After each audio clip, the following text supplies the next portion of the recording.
नमस्कार, let's crack target के YouTube channel में आपका हार्दिक स्वागत है। आज हम प्री डीएलएड के लिए जो आवेदन के लिए जो प्रोसेस है उसको जानेंगे।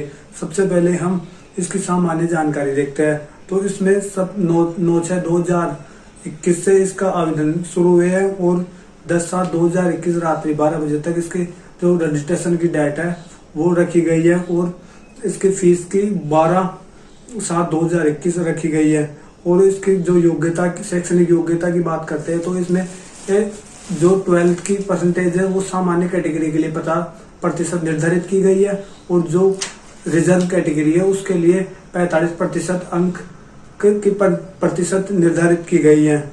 और जो इसमें फीस का क्राइटेरिया है जो कि सामान्य डीएलएड के लिए 400 रुपये रखा गया है और जो सामान्य प्लस संस्कृत के लिए दोनों के लिए आवेदन करना चाहते हैं उनके लिए 450 फीस निर्धारित की गई है। तो चलिए जानते हैं क्या है इसका आवेदन का तरीका।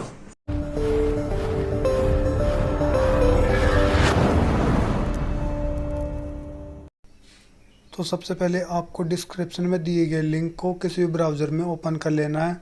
इसके बाद आपको रजिस्ट्रेशन करना है नए कैंडिडेट के लिए।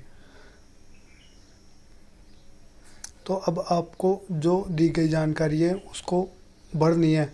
सबसे पहले आवेदक का नाम भरना है, फिर आवेदक के पिताजी का नाम भरना है, फिर आवेदक की माता का नाम भरना है, फिर आपके चालू मोबाइल नंबर भरने हैं, फिर ईमेल पता भरना है और जन्म दिनांक भरनी है। इसके बाद कैप्चा फिल कर देना है।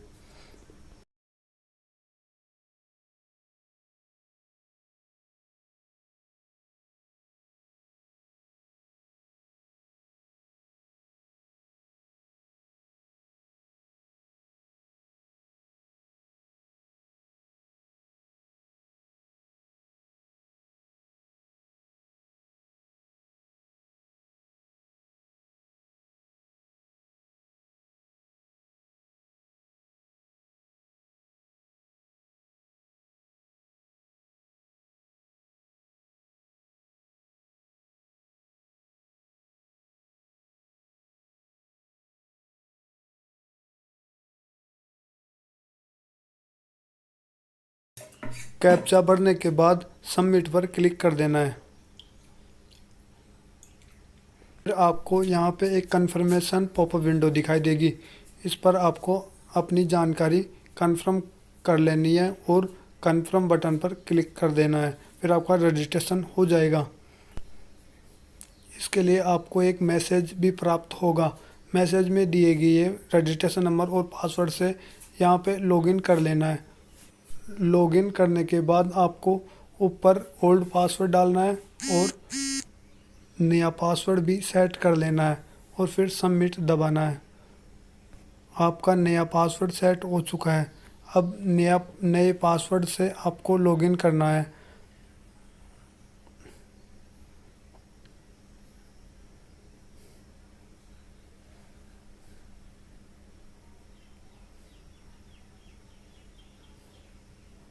लॉगिन करने के बाद आपको बेसिक डिटेल्स भरनी है। तो इसमें सबसे पहले आपको आधार नंबर फिल करना है। आधार नंबर फिल करने के बाद आपको जो भी आप सेंटर लेना चाहते हो यानी परीक्षा के लिए जो केंद्र लेना चाहते हो उसका चयन करना है।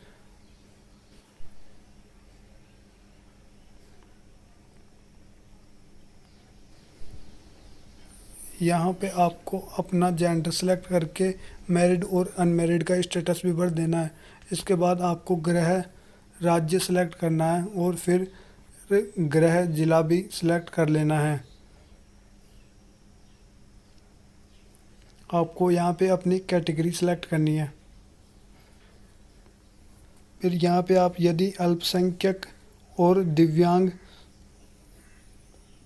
और रक्षा कार्मिक से संबंधित डिटेल्स को यस या नो पर क्लिक करना है। और यदि आप एसटी कैटेगरी में हो तो आप यहाँ पे अपनी उपश्रेणी भी चुन सकते हैं। बेसिक डिटेल्स चुनने के बाद आपको फ़ोटोग्राफ, सिग्नेचर और थंब इम्प्रेशन अपलोड करना है। इसमें आपको फ़ोटो रिसाइज करने की कोई आवश्यकता नहीं है, यह ऑटोमेटिक ही रिसाइज कर लेता है। तो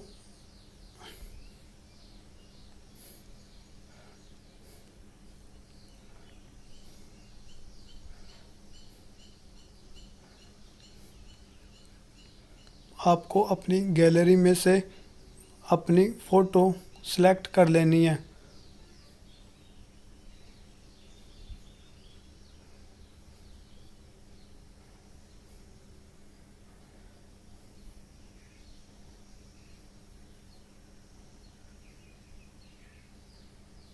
और फिर सबमिट बटन पर क्लिक करना है।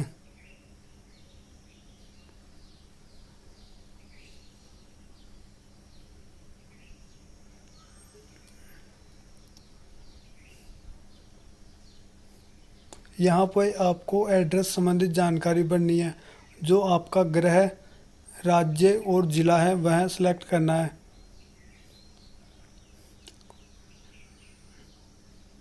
फिर यहाँ पे जो आपकी नगर निगम या पंचायत समिति है वो सिलेक्ट करनी है और फिर आपका पिन कोड सेलेक्ट करना है। यहाँ पे आपको, यदि आप गांव में रहते हैं तो गांव का नाम, यदि आप किसी गली मोहल्ले में रहते हैं तो उसका नाम यहाँ पे सेलेक्ट करना है।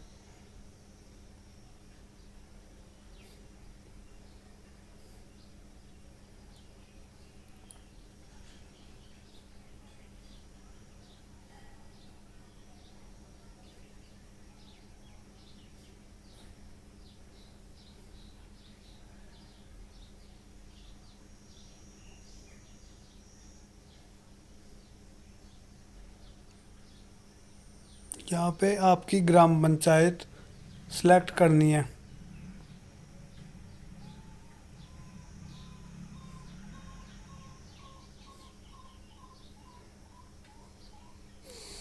यदि आपका स्थायी पता और वर्तमान पता एक ही है तो आप इस चेक बॉक्स पर क्लिक कर सकते हैं और आपका डाकघर सेलेक्ट करना है यहाँ पर और सेव एंड नेक्स्ट पर क्लिक करना है। इसके बाद आपको नया पेज ओपन हो जाएगा। फिर यहाँ पे आपको, यदि आप अल्प भाषा से आवेदन करते हैं तो यस दबाइए और यदि नहीं तो नो दबाइए। यदि आप दोनों के लिए, दोनों जनरल व संस्कृत के लिए आवेदन करना चाहते हैं दोनों में यस करिए और यदि एक के लिए करना चाहते हैं तो एक में यस करिए। फिर आपको यहाँ पे 10वीं और 12वीं की डिटेल्स फिल करनी है।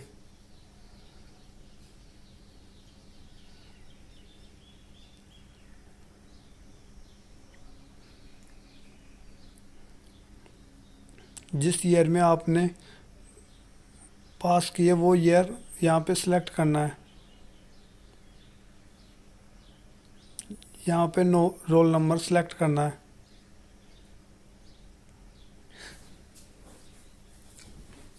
यहाँ पे मैक्सिमम मार्क्स यानी जितने में से आपके जितने आए वह सेलेक्ट करना है। प्रतिशत ऑटोमेटिक ही फिल हो जाएगी।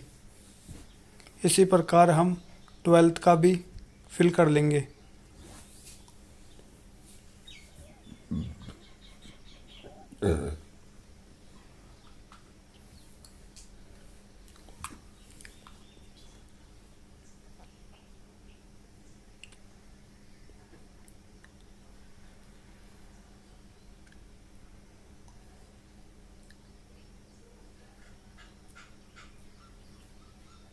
फिर यहाँ पे चेक बॉक्स पर क्लिक करके सेव एंड नेक्स्ट पर क्लिक करना है।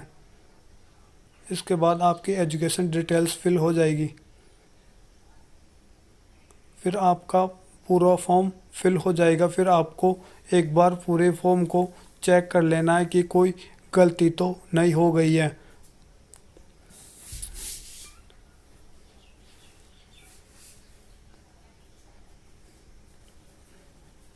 यदि गलती है तो आप एडिट भी कर सकते हैं वरना वेरीफाई कर देना है। फिर आपका फॉर्म सबमिट हो जाएगा। इसके बाद आपको यहाँ पे पेमेंट करना है। यदि आप ई मित्र चालान से करना चाहते हैं तो ई मित्र चालान से भी कर सकते हैं और यदि नेट बैंकिंग यूपीआई से करना चाहते हैं तो डेबिट कार्ड वगैरह से भी कर सकते हैं।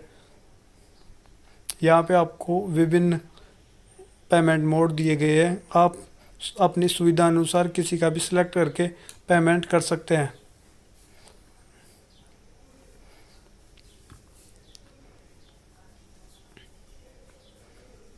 आपका पेमेंट होने के बाद आपका प्रिंट आउट निकल जाएगा। बस यही प्रोसेस है इस फॉर्म का। इसी प्रकार के हेल्पफुल वीडियो देखने के लिए आप चैनल को सब्सक्राइब कर